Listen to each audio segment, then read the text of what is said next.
Hi, everyone. My name is Rick Lemieux, and I'm the co-founder of the DVMS Institute.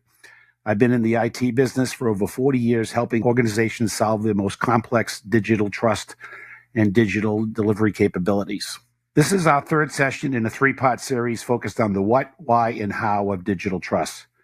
Today's session shares with attendees how organizations can utilize well-known frameworks, standards, and business capabilities to create a converged digital value overlay system that operationalizes the communication and collaboration capabilities required to deliver secure, resilient, and audible digital outcomes. The session will be delivered in two parts. The first part involves industry thought leaders from ISACA and the DVMS Institute sharing their wisdom on why organizations must establish and protect their digital trust relationship with their clients. The second session will involve a live panel. Be sure to enter your questions in via the Q&A tab on today's webinar. The session will include insights on why digital trust needs to be front and center in an organization's digital business strategy. That will be delivered by John Brandt from ISACA. I will be delivering a session on navigating the digital trust landscape and how organizations can upskill to strengthen their digital trust capabilities. The third session will be delivered by Karen Heslop and Mark Thomas, and they will focus in on identifying and mitigating digital trust risk in a complex digital ecosystem. And they talk about why auditors play a key role in helping organizations identify and mitigate those risks. The last part of the pre-record will involve Patrick von Schlag sharing his secrets on how to build a digital value management system. ISACA members can earn 1 CPE credit for attending today's session. Be sure to upload them via your Zoom registration into your My ISACA portal, and look out for the learning checkpoint at the end. Okay, with that being said, let's move into the opening of the webinar.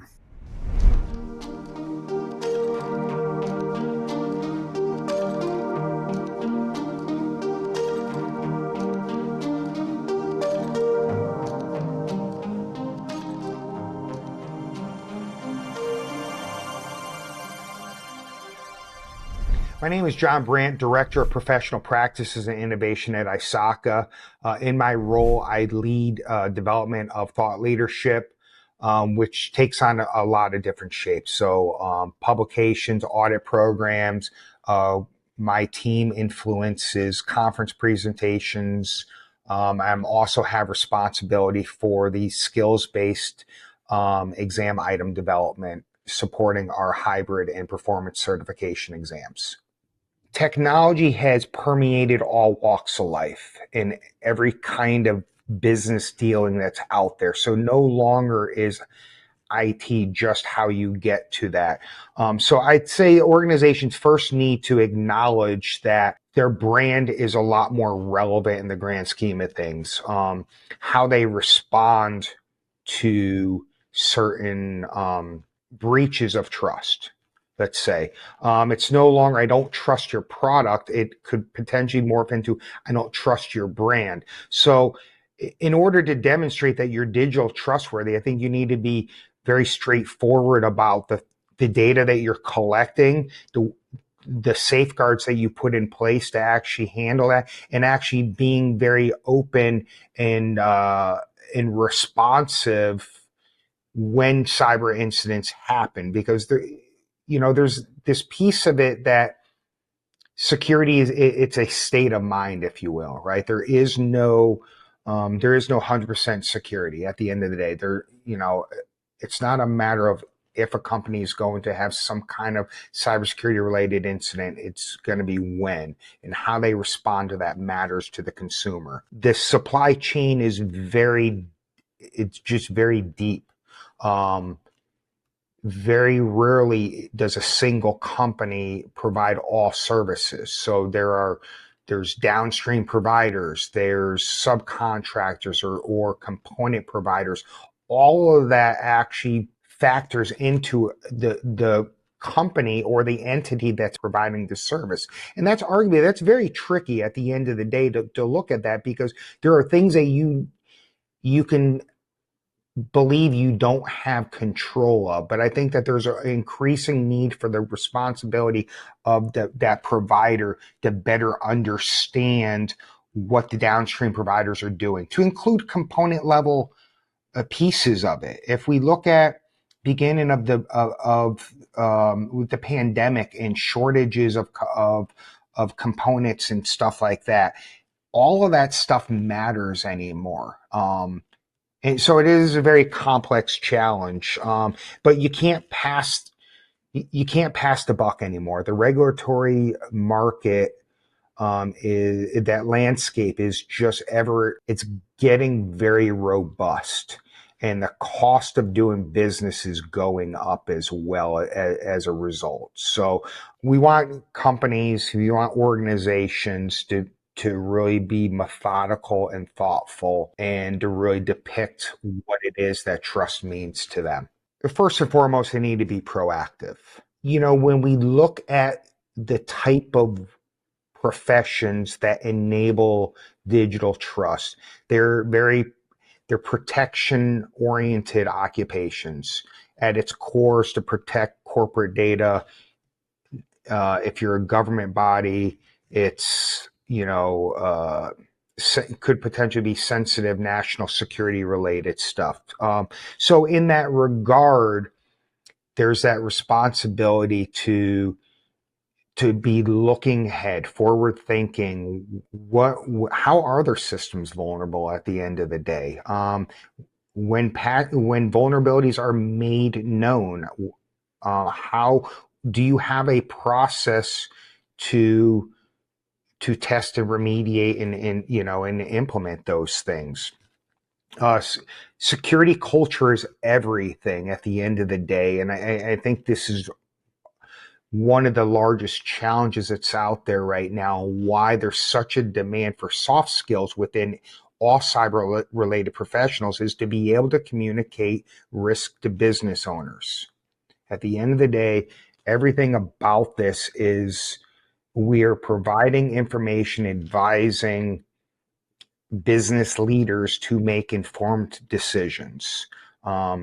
So cyber professionals need to understand their craft. They need to understand what's going on. They have to have a great relationship with the business leaders to understand their unique challenges, instead of a one-size-fits-all approach to things. It just doesn't work, because everything's so truly variable in the grand scheme of things.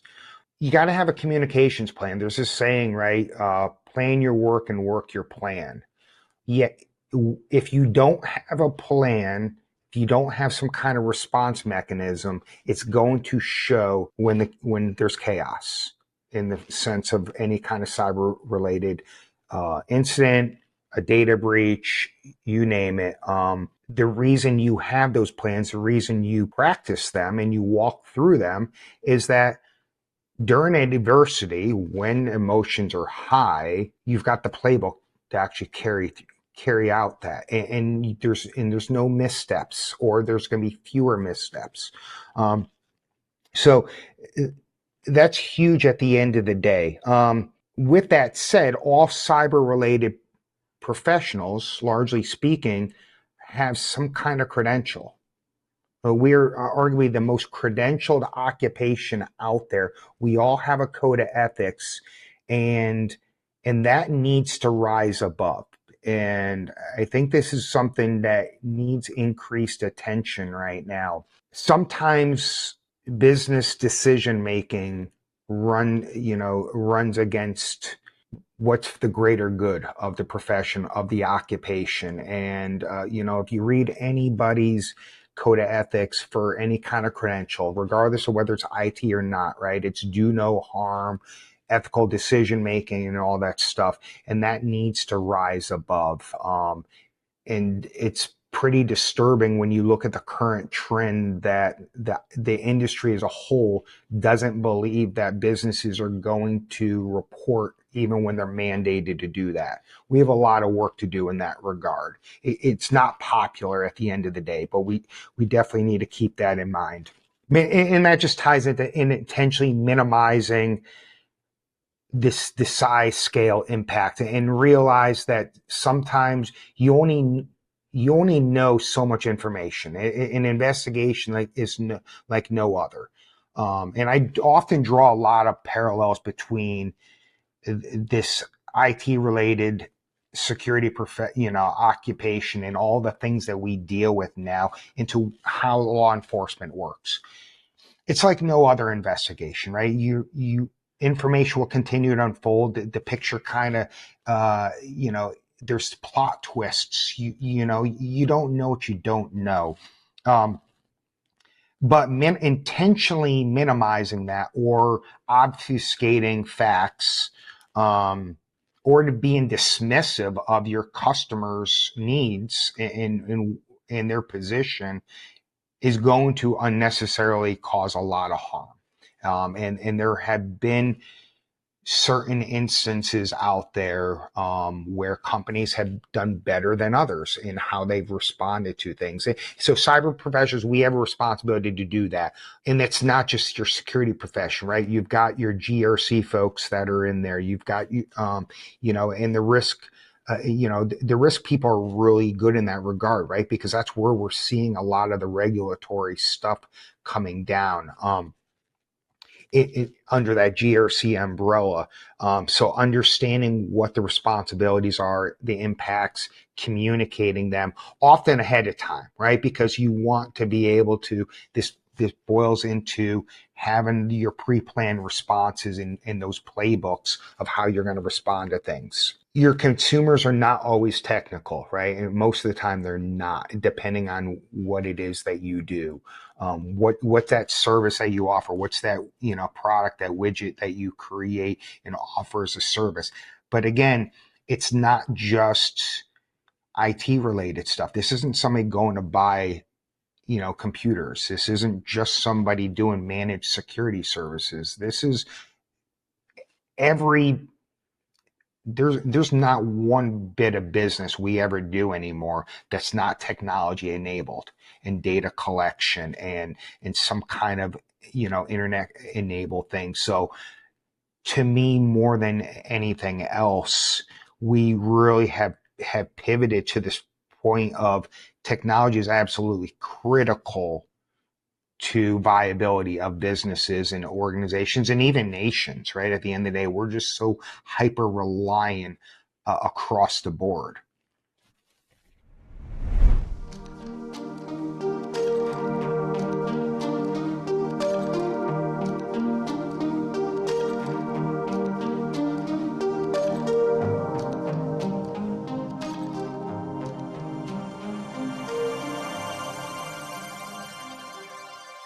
The Securities and Exchange Commission enacted new rules just a couple of months ago. And there's all sorts of outcomes that businesses have to comply with. All right. In other words, if you have a breach, you have to report that breach within 72 hours. You probably can't even figure out where the breach is or what the breach is in 72 hours, but you still have to report it. Okay.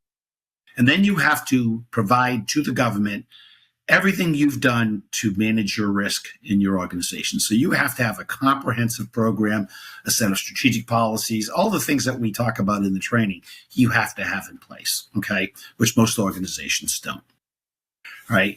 And then you look at the personal factor of it. I mean, they're basically holding people personally accountable now. And so, that's something that didn't exist before. So that's another thing organizations need to be thinking about and considering. So there's been a dramatic shift, and this isn't just the U.S. The European Union, Asian markets and so on, they've all established almost the same rules, if not even more stricter rules. All right. You got DORA in Europe and so on. There's a whole bunch of stuff happening simultaneously because you're talking about, national security, you're talking about survival. And so, so what they're doing is they're looking for the first organization to post up as the poster child. This is what happens to you if you don't make the right decisions and the right investments. There's one example that just sticks in my mind. It makes me really sad. You're familiar with the fires that were in Hawaii a few months ago, killing all those people. And the gentleman who was in charge of public safety didn't alert them in time and whatever else. Turns out he had no experience in public safety. He was appointed by the governor to take that role. Okay. So he had no capabilities to go do that. All right. And so I'm not saying CISOs don't have the capabilities, but the CISO market has evolved just over the last 4 to 5 years from like didn't even exist to becoming the most important role in the business. And a lot of people were promoted into CISO roles from the roles they were already in, or they were so desperate to find somebody, you could get a few certifications and you were considered a CISO, but you still didn't have the baseline skills that you needed to do the job. So that's what we've got. We've got a lot of people in positions right now who don't have the knowledge and that they need based on the threat that they're facing. So I think it's important for us to, look at that role and see where it's at right now and where it's going to go and what people's thoughts are on that. Because part of what we teach in our program is this is not about one person. This is a risk team. This is an organizational thing that people need to be thinking about and starting to organize around. And basically putting someone on that team who has authority. And that authority could be a chief operating officer, because they tend to run the company, even though they're not the CEO. They do the things that the CEO doesn't do, And so you have to look at this as an organizational thing and assemble that team to support that. And I think the CISO can be the leader of that, role. Instead of let's before we go figure out how much risk we have, let's assemble the right team so that we can get to that data, in a way that, is of great value and accuracy, because that's the whole thing. People are just guessing right now. And that's why we're having the problems that we're having. We have a whistleblower program in the US.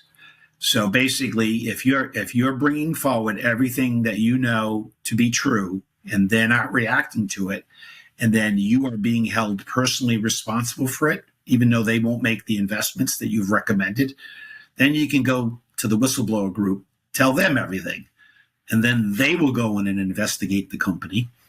Now, you may lose your job, but that's okay, because whistleblowers get millions of dollars for exposing critical risk that organizations, have that they're not willing to correct. So that's one option. I'm not saying that's the only option, but I think it comes down to being able to defend yourself in a court of law. Right. And by having a system with all of the capabilities to understand where you're at any point in time, and having a system in place that can adapt to any situation, will not put you in jail. It will basically say you've done the right things as a CISO. You're off the hook. Now let's talk to your leadership who didn't want to fund the things that you've recommended. So I think it really provides a mechanism for the CISO to protect themselves. And then they've got two options. They can become a whistleblower, which is what the guy from Uber did, and others, or you can basically continue to do what you're doing, but when things fall apart, you've got enough to defend yourself and your capabilities, which is what you need to do. To start, you can either read the books or watch the explainer videos. The explainer videos are the cliff notes of the books. Okay. And so what you're doing as a result of that, taking that first step, is you're now seeing the world through a different lens. People only see the world through the lens that they have in front of them. And that's typically built around years of experience or exposure, right? To change that is really hard, right? And so once you get them to change it, and there's a reason for them to change it based on what I described earlier with what's going on, all right? Then they're able to see the world in a new way. And by doing that, they can then have the baseline knowledge to begin, communicating that internally, all right? And then acquiring the practical knowledge on how to do that by taking the training classes, right? And really working with people who can provide advisory or mentoring services as they go through that journey. Because not only do they need to see it through a different lens, but everybody in the organization needs to experience that paradigm shift. And it's not difficult to do. It's not rocket science if you organize it correctly and execute on it correctly, kind of one bite at a time. You take the organization on this journey. So I think right now, most ISOs are looking at the problem through a technology lens. And even though that's a significant part of it, it's not the entire thing. Okay. It's one piece of it, as I mentioned earlier, because you've got 5 pieces to this puzzle that need to be addressed simultaneously: people, process, technology, organizational structures, and management. It's about creating a whole new culture. If you think about it, all we're asking an organization to do is to continue doing what they're already doing. So most organizations have some sort of governance structure in place today. That governance structure could apply to the company as a whole, or it could apply to the development of products, to development of sales. There's rules that are set up for organizations, right? Some of them, not all of them, have an assurance program where they are constantly measuring and seeing how well this thing is working and whether or not they need to make any adjustments to it or adjustments to their strategic policies that support it, okay? And the rest of it is motherhood and apple pie. You have to have the ability to plan. So, if you're looking to make some changes to your organization, you have to plan for those changes. You have to design them, right? You have to execute on them. You have to assume that they're going to be changed. And in this day and age with digital, they're going to be changed almost daily, all right? And then you have to have the ability to innovate, because the bad guys are innovating every single day. They have no rules. They make them up as they go along. But we have to have innovation programs in place to allow us to at least stay on par or get slightly ahead of them. So these are 7 basic business functions that are already there in most organizations. You're just utilizing those capabilities to deliver a specific set of outcomes around risk, resiliency, and data privacy.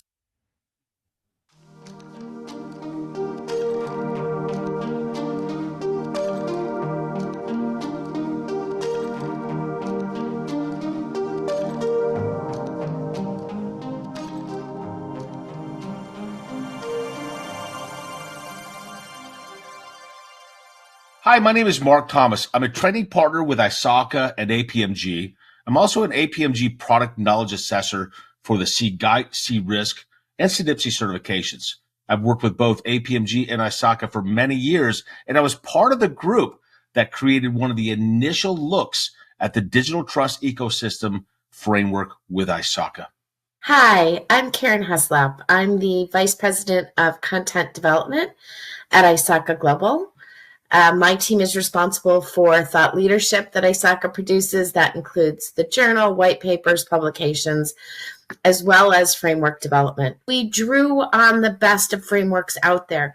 So for those that use ITIL, you'll see best practices from ITIL. If you use COBIT, you're going to see best practices from COBIT.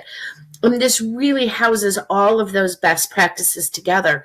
So if someone decides to adopt this and they're already using another framework, they'll see that they're already well on their way to achieving a lot of those practices within that framework. And we also have a lot of ISO standards and NIST as well in there. So you're right. Yeah. There's so many different models out in the global market that were put into this framework. So when we look at the relationships in a digital relationship, there's a couple things, and we've talked about this. Is you have a provider and a consumer, but we also have this technology that sits between us. Karen, you and I may trust you.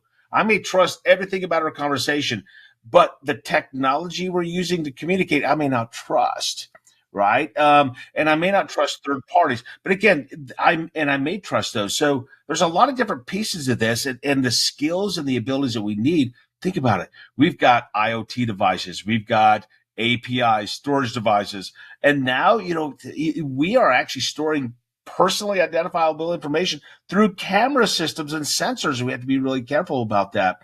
And so there's so many skills that are required out there that I believe having a certification and having the training and having the background on these areas and the other areas that you mentioned, risk, security, privacy, and so on. I think it shows a kind of a professional dedication to understanding the craft and those things we do, because like we said before, is all it takes is one negative event to happen, and your customers may pack their bags and go to another part of the organization. And I saw this happen. In fact, this was not too long back.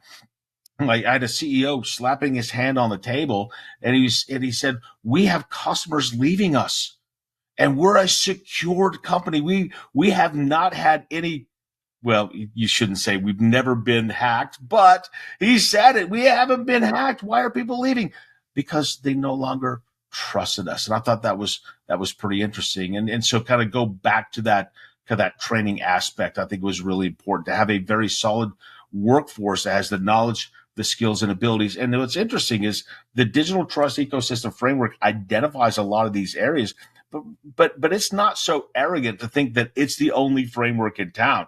This framework links off, like you said, many other frameworks out there that I think will help look at those pieces. What we're talking about with digital trust is this is today's version of a handshake, right? You want to make sure you have that confidence that interaction you're having is good. So this is not necessarily interchangeable with confidence, but we're making sure that we have a digital handshake that both parties can trust, including our third parties. I think that was interesting. And we also looked at what we call the entire ecosystem. Remember, ecosystem, we had a lot of conversation on this because it's system thinking, which means there's something that could be changed in one part of my system, which could have an effect somewhere else. And I may not have known they were even connected. And that's kind of that security, privacy, assurance, quality, and the governance part as a part of that as well. And I think as we move forward in digital trust, we'll probably see a lot more use cases and a lot more examples where ethics, transparency, and accountability play a very big role here. What do you think about that? Absolutely, Mark, right? Like with this explosion of AI, you were talking about ecosystem. I wanted to comment on that, right? Because an ecosystem isn't just recognizing your supplier, it's recognizing your supplier's supplier and your supplier's supplier's supplier, for example. And while you might have visibility into a third party, or even a fourth party, do you have visibility into fifth and sixth parties, right? And how do you ensure, if there's a weak link in the chain, 5 steps removed from you, how are you going to be aware of that? And honestly, how do you do that as an organization? Well, this is where IT audit is so crucial. This is where auditors come in and, they're auditing the supplier, but then part of that audit should be looking into every chain or every link in that chain.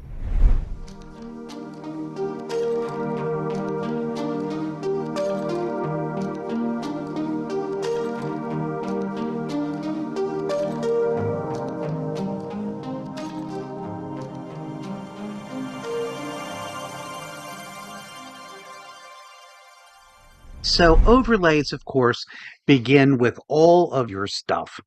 These can encompass any of a number of things. Your organization's strategic and policy objectives, your organization's existing capabilities, your organization's practice disciplines, your organization's specific practices, how and what types of outcomes your organization is trying to achieve, and then the specific work processes you use, the activities you use, the procedures you use, and so forth, in order to carry out your work, to deliver benefits to your stakeholders, and so on. So all of our organizations, of course, have these, and we use them at whatever level of capability we have in order to produce and deliver solutions for our stakeholders in question. So the first aspect of the overlay is what we call the ZX model, right? And so the intent with the ZX model is to look holistically at 7 core areas of practice that organizations need at some level, with some level of capability, to be able to successfully create, protect, and deliver digital business capabilities. Right? These include governance and assurance. They include our ability to plan things, design new or existing capabilities, to be able to manage organizational change, to be able to successfully execute and deliver, and to be able to drive various levels of innovation in order to be able to improve our capabilities over time. So your organization have these capabilities today. Right. The question we want to be able to answer is, are they sufficient? Do we meet what we might call the minimum viable capability that we need, given our size and scale, to be able to successfully create, protect, and deliver value? So we might use something like the digital value capability maturity model to look at our existing capabilities and to be able to assess, for example, whether we have sufficient visibility. Do we have sufficient visibility at an operational level? Do we have sufficient visibility at a strategic level? Are we using that to make informed decisions about how and how much we might need to invest in order to be able to implement and operationalize different types of cybersecurity controls, for example, and our ability to audit and verify that those controls are delivering on the organization's goals and enabling us to be able to both deliver value successfully and protect it simultaneously. So, this is different for every different organization.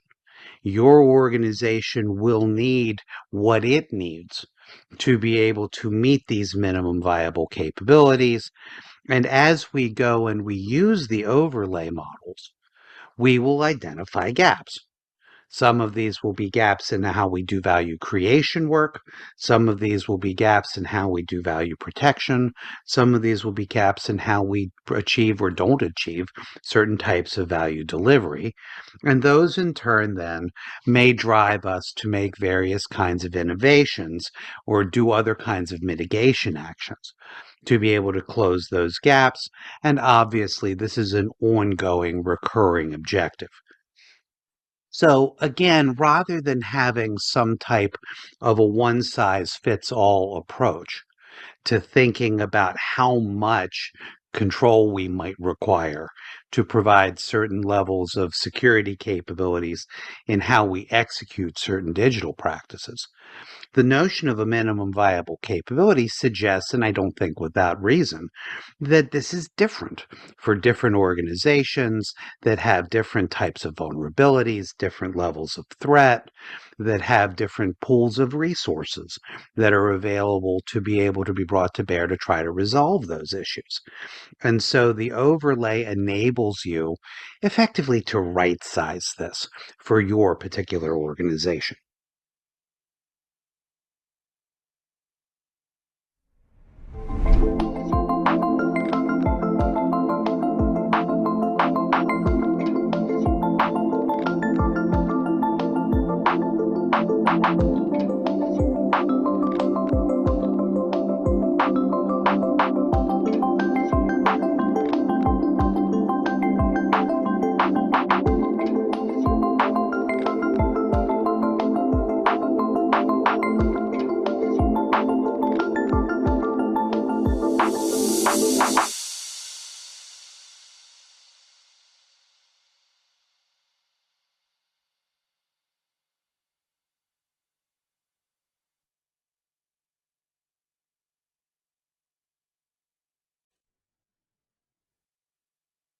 Hi, everyone.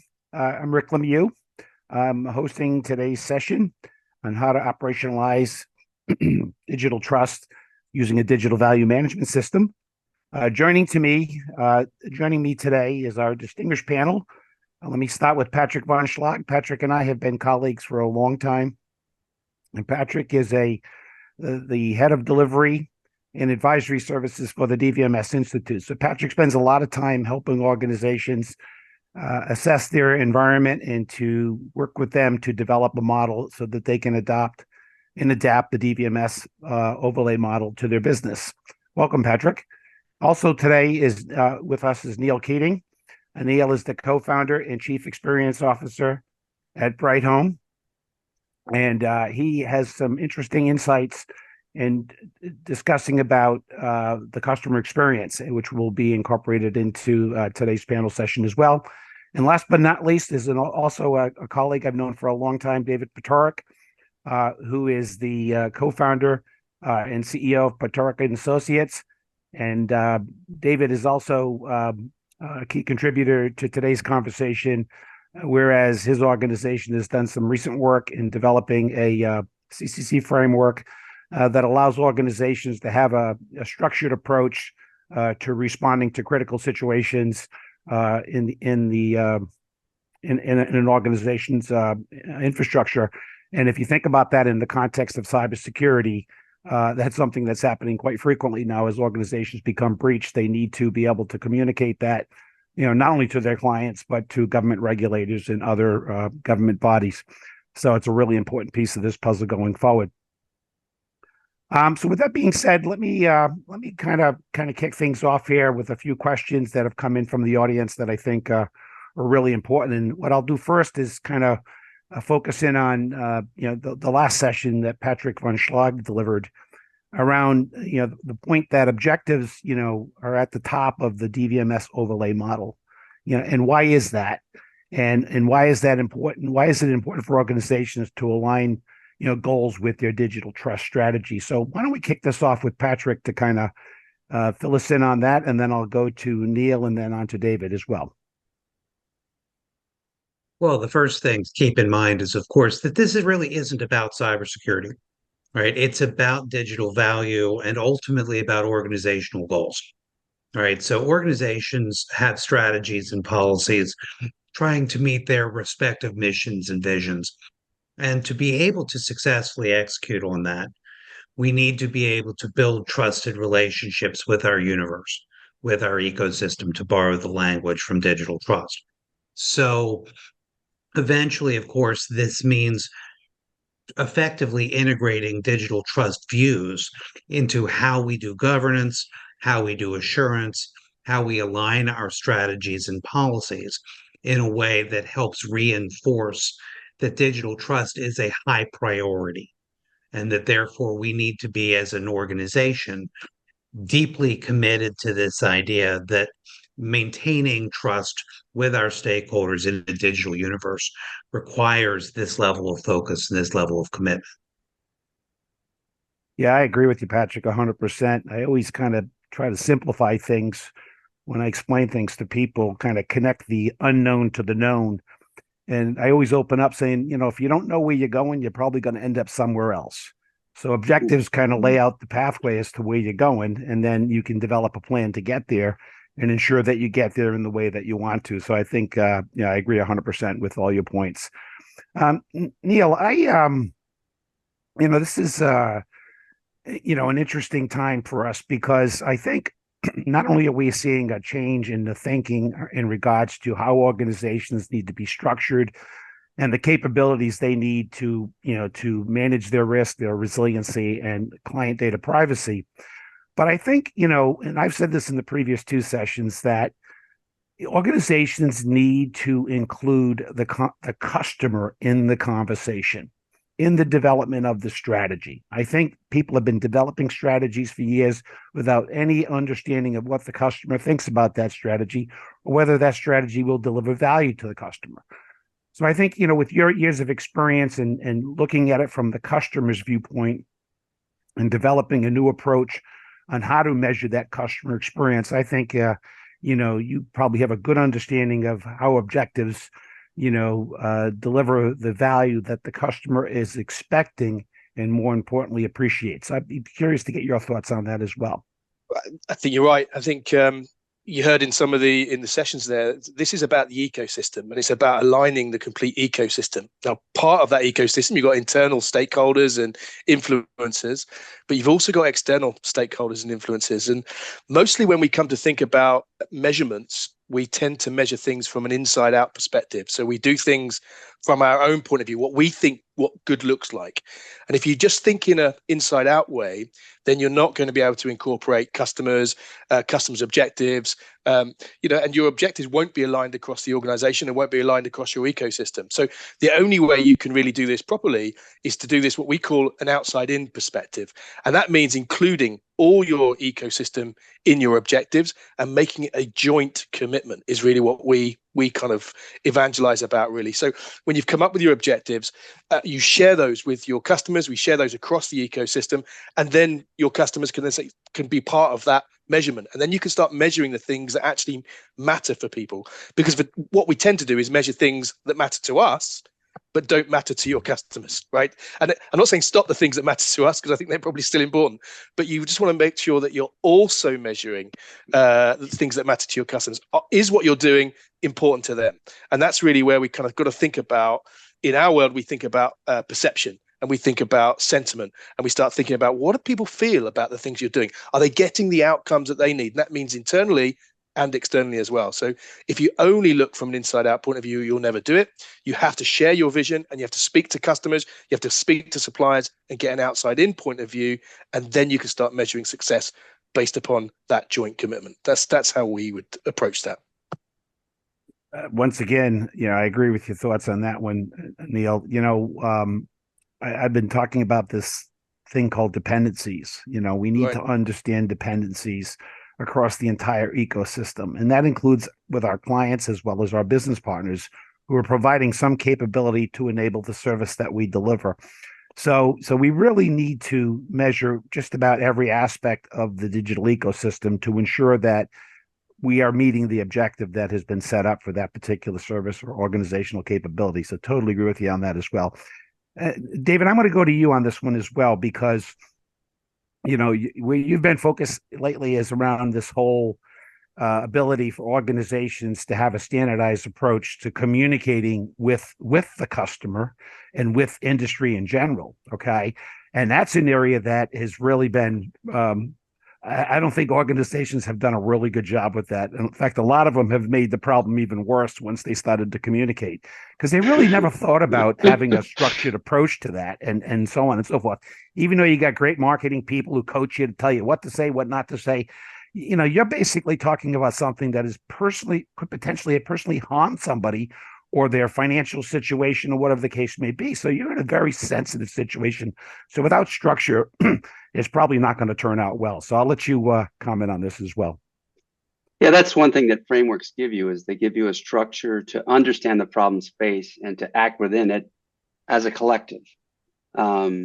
We've all seen, especially when it comes to responses to critical situations like cyber attacks, data breaches, et cetera, but even things like John mentioned, supply chain issues, and untoward employee behavior. All those things are critical situations, and they are because if you don't handle them well, if you say and do the wrong thing, your stock drops 13% in an instant. So I think what I like about this conversation is, yes, there's a structured approach is needed, but backing up, the trust in what? So trust is I have confidence, but I think the context is king here. We want to trust.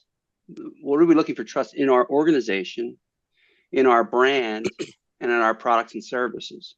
That's what we want to have trust in. And I love what Neil was saying about an outside in, because that brings up the next question. Okay, for trust, there has to be a who involved, right?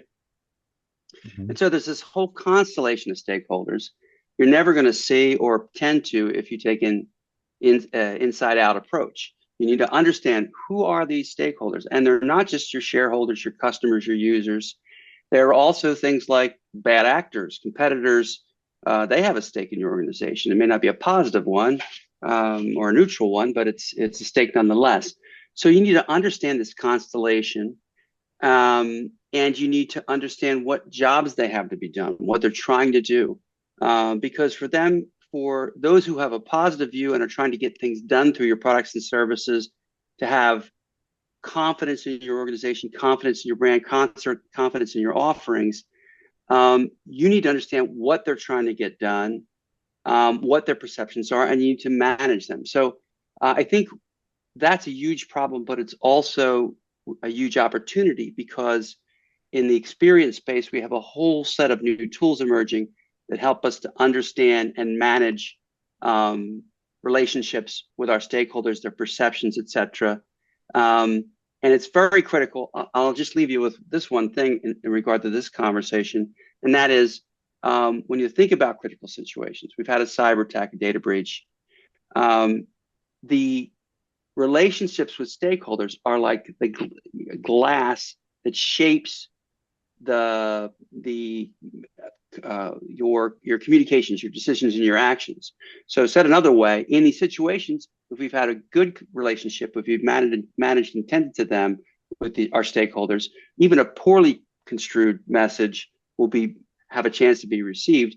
And conversely, if we don't have a relationship, if they're unknown to us, or we haven't managed the relationship, even a otherwise quote unquote perfect communication will fail. So I think I think that's important to understand that context is king in these situations. Once again, I agree with you as well, David, on that whole point. This whole digital trust relationship, is all about, taking the time to, look at your organizational structures and capabilities and to make sure that it aligns with your objectives and the goals of the value that we want to deliver to our customers. So with that being said, kind of leads into the next question about transparency.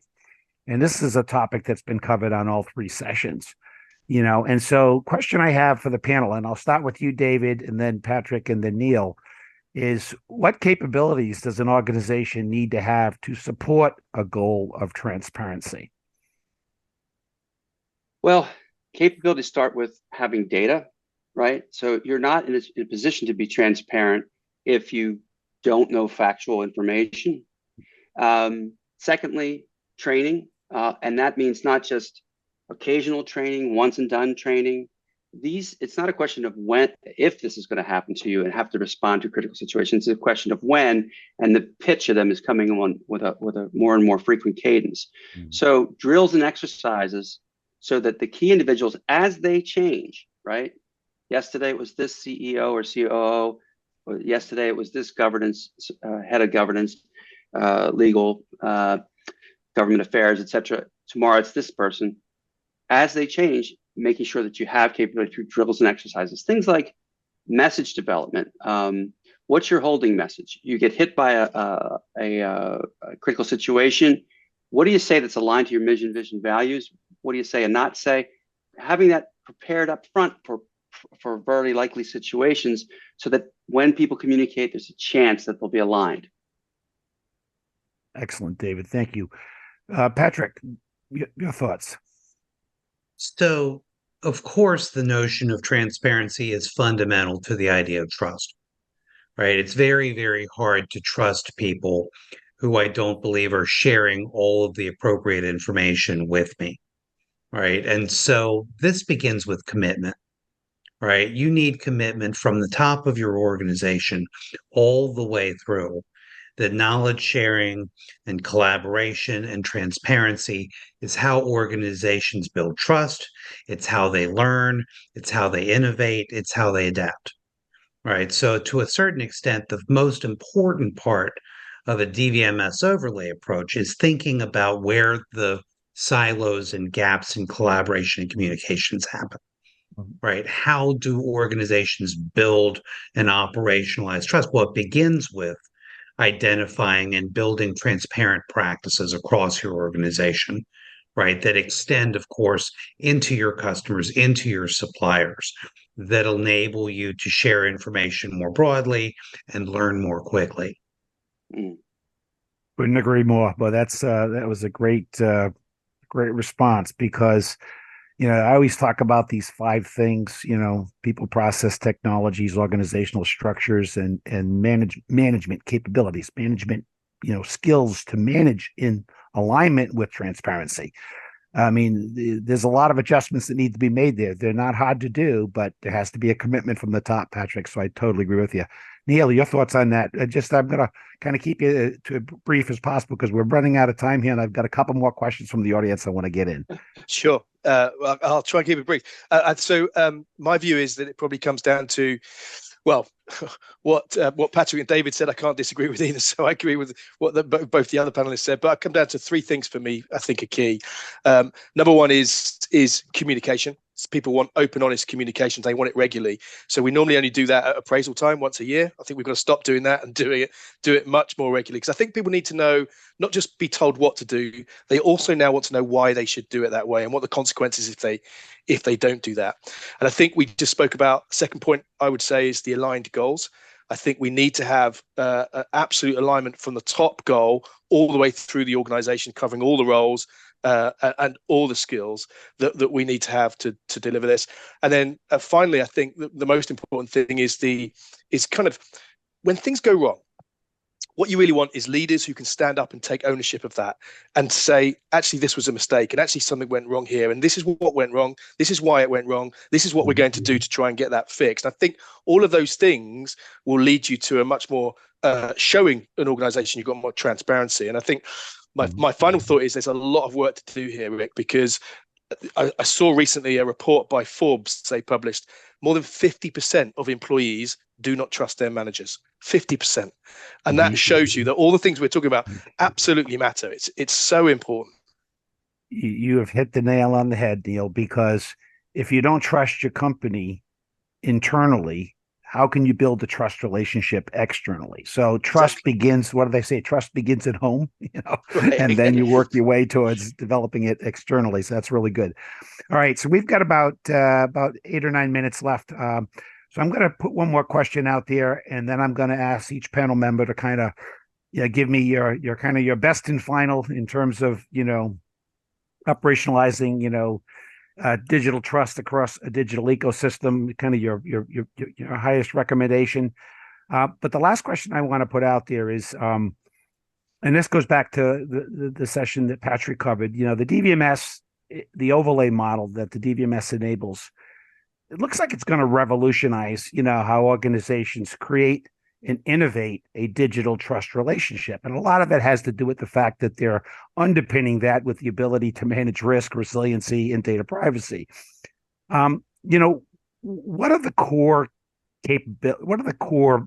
business capabilities, in your opinion, that will drive, the DVMS? And in my world, I in one of the previous sessions, I talked about this convergence and this ability to communicate, which I think we've talked about quite a bit here, and the ability to collaborate.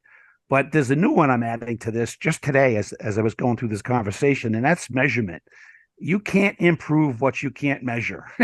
So that is a critical piece in the assurance area and so on and so forth. So, Patrick, I'm going to start with you on this question since you live, eat, drink, and sleep the DVMS. So I'm very curious to get your thoughts on this one.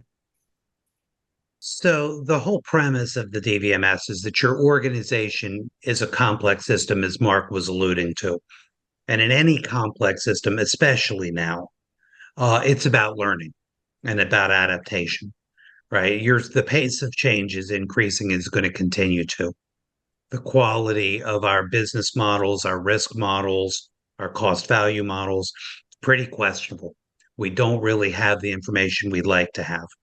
Right. It's also real hard to look forward to, right? Because again, if somebody asks you what the world's going to look like in 90 days, I suspect you'd not be very comfortable with your answer.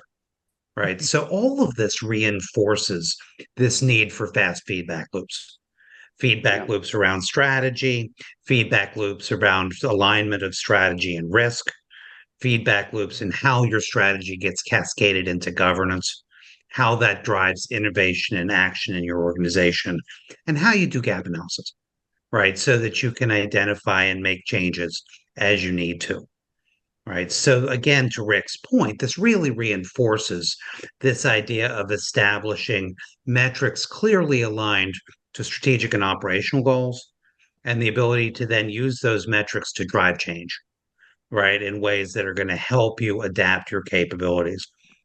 Digital trust is an outcome, right? It comes from doing the things that we need to do to build those relationships, to exhibit transparency, to facilitate collaboration, right? So one of the ways you can prove this to your stakeholders is through demonstrating your ability to create these feedback loops and adapt.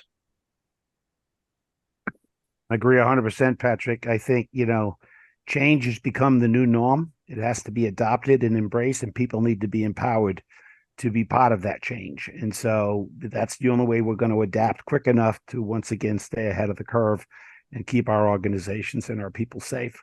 David, your thoughts? Try to keep it compressed here if we can, because we got about 5 minutes left, and I want to make sure we get the last questions in. Sure. I think the two core capabilities that I think are needed are to, at intervals, look out and say, what businesses are we in? What should our organization be? What should our brand and offerings be? as shaped by our stakeholder feedback, the ability to assimilate that and reshape yourself at large intervals. And then a second one is to iterate and innovate as you go through those feedback loops that Patrick mentioned, so that you can constantly adjust what you do based on experiences that your stakeholders are having with you. Agree 100%. Neil, your thoughts? I would say much the same things as well, really. But the key for me is creating that shared vision. So, across the whole of the ecosystem, I think is the key thing there. Then you've got to communicate it well, and then you've got to kind of allow people to collaborate as well. And I think you've got to allow people to have opinions. Some people, what you know well, some people might know differently, but come together and sort of collaborate together. We call that evangelize. Then you can go out and evangelize what you're doing and say to the business and all your ecosystem, this is what we're doing. This is our shared vision. These are our plans. This is how we're going to do it. And then I think that's when you're evangelizing, it's about linking all your shared visions to the outcomes for people. Once you've made that connection and the link, people will understand it and get it, and then you can measure it. And I think that's the key thing. It's linking your shared vision to outcomes for individuals so that they understand, if we do this, then I get the right outcome, and then they're going to follow suit, is my opinion. Yeah, I totally agree. In fact, I talk about, being able to help organizations manage their risk, resiliency, data privacy, but there is so much more beyond that, this having this system in place, will be available to an organization to further enhance the value they deliver to their customer and to their partners in the supply chain, as both Karen and Mark mentioned during their session. So we've got about 3 minutes left. I'm going to give each one of you 1 minute. We'll start with Patrick, go to David, and go to Neil. Give me your final thoughts in regards to, helping an organization, build this digital trust system that establishes a value relationship, with their customers. 1 minute. Well, the strongest recommendation I can give everybody is to start, right? That many of you have spent significant energy watching videos and reading and maybe taking some learning programs on digital trust, on digital value management, but eventually it's going to be driven by action, right? How do you begin the journey? Wherever you are. Use your existing capabilities, use your existing frameworks, use your existing quality systems, and use something like an overlay to assess your capabilities, look for gaps, and then start prioritizing areas of focus, right? Again, digital trust is a wonderful ecosystem, but in order to make it actual, you have to actually execute and do it. It's a little different for different organizations, but the overlay model will help give you some guidance on how to start operationalizing it in your organization. Thanks, Patrick. David. I think starting with the things that break trust, that are proven to break trust in practice, break trust in your organization, break trust in your products and services, break trust in your brand. And looking at the most probable scenarios that will occur to you and working backwards. So starting priority orders is saying it's likely that we'll have this sort of a situation. What breaks trust in those situations? Let's work that first. Let's make sure our response is good. Along with that, I'd say instrumenting up telemetry so that you can see perceptions, you can manage trust, both in the response to a critical situation like a cyber attack or data breach, but just on day-to-day operational experience. You need to think more of, in the past, we used to operate sort of like Zagat's. If you remember that restaurant chain, catalog, would say, we looked 3 years ago and here's the best restaurants in New York City. Now we have Yelp, and you can see 5,000 people looked at this restaurant, went to it yesterday and rated it 4.8 out of 5. I think I'll go there. I trust that. So your instrumentation is your basis for trust. There are many new tools available to you. Next thing for technical experience, and I'm just picking that as top of mind, happy signals and other things you can use to instrument up feedback loops into your products, your services, your organization, your brand, so that you can constantly adjust, constantly incrementally improve and innovate to stay trustworthy. So I think those are the two things I think are important. Thanks, David. All excellent points. Neil, to wrap things up. Well, finally, for me, I would say the key things to get this operational is create and know and then share your goals. Make sure they're linked to outcomes for individuals. Then once you've got that, you can educate people. And then education is more than just doing the training. Education is really just saying, this is what you've got to do, this is why you've got to do it, and allow them to have some flexibility in that, I think. Part of that is communicate. And then I'd say communicate. Do it all the time and regularly. And then once you've done that, as David was saying there, I think I'd agree. It's about measuring well. It's about blending people's perceptions with operational data and technical data, and making sure that once you've blended that, you can understand what people feel and why they feel that way, and that links back round to how well you've achieved your objectives. Totally agree. And just to wrap up the session, just give you my final thoughts. It all starts with, at least from a delivery point of view or from a design point of view, the ability to converge, best practice frameworks, standards, and other business capabilities to give you the operating system to deliver, digital outcomes, secure, resilient, and audible digital outcomes. And then your ability to communicate, as everyone mentioned multiple times today, and your ability to collaborate, and then your ability to measure so that you've got those feedback loops necessary to make the proper adjustments in all three of those areas. So with that being said, I'd like to thank you all for attending today, and wish you all a safe and Happy New Year and Merry Christmas. Thanks so much. Thank you.